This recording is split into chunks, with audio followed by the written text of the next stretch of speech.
হেই বন্ধু বান্ধৱীসকল, আজি আকৌ আহি গ'লে এটি নতুন ভিডিঅ' লৈ। আজি বোলো কি বনাওঁ বুলি ভাবি কচুৰ পাতকে বিচাৰিব গ'লোঁ। কচুৰ কোমলীয়া পাতটো যে খাই ইমান ভাল লাগে নহয়। কিছুমানে বুঢ়া পাতটোও খায়, সকলোৰে বাৰু সেইটো নিজা নিজা জুতি। কচুৰ পাতত দি কিছুমানে বনায় বেলেগ ধৰণে।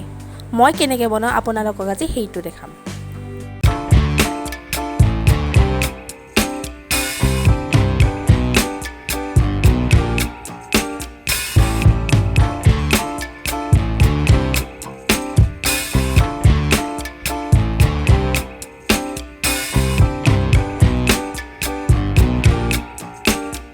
কচুৰ পাতকেইটা ভালদৰে ধুই মিহি মিহিকৈ কাটি লওঁ।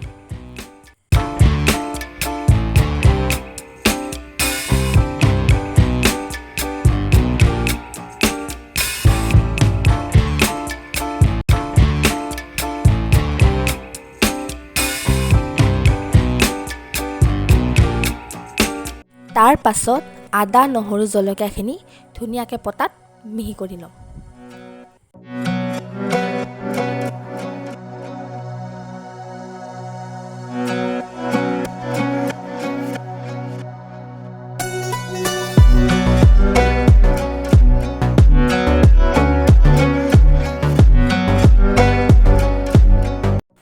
এতিয়া তেলখিনি গৰম হোৱাত তাত দি ল'ম আদা নহৰু পেষ্টখিনি। সেইখিনি ধুনীয়াকৈ ভাজি তাত দি ল'ম কচুখিনিৰ লগত দি ল'ম একেলগে নিমখ হালধি জোখমতে।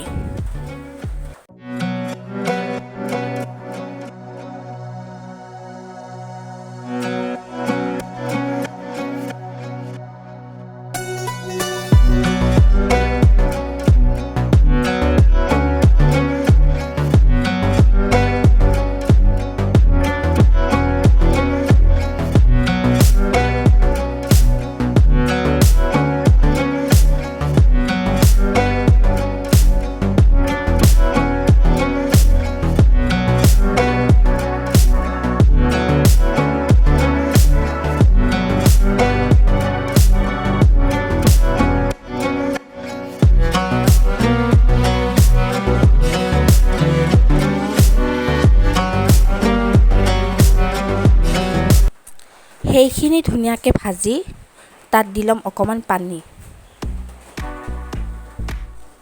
পানীখিনি উতলিব দি থ'লোঁ। যেতিয়া সেইখিনি শুকাই যাব, কেৰাহীত লাগি ধৰিব, তেতিয়া আকৌ অকণমান পানী দিম। পানী এবাৰ দুবাৰ নহয় দেই, বহুতবাৰ পানী দিব কিন্তু, যাতে কচুখিনি শুকাই যায় আৰু ধৰা চান্সটো নাথাকে। এতিয়া কচুখিনি যেতিয়া শুহি যাব, তেতিয়া এখন প্লেটত উলিয়াই ল'ম।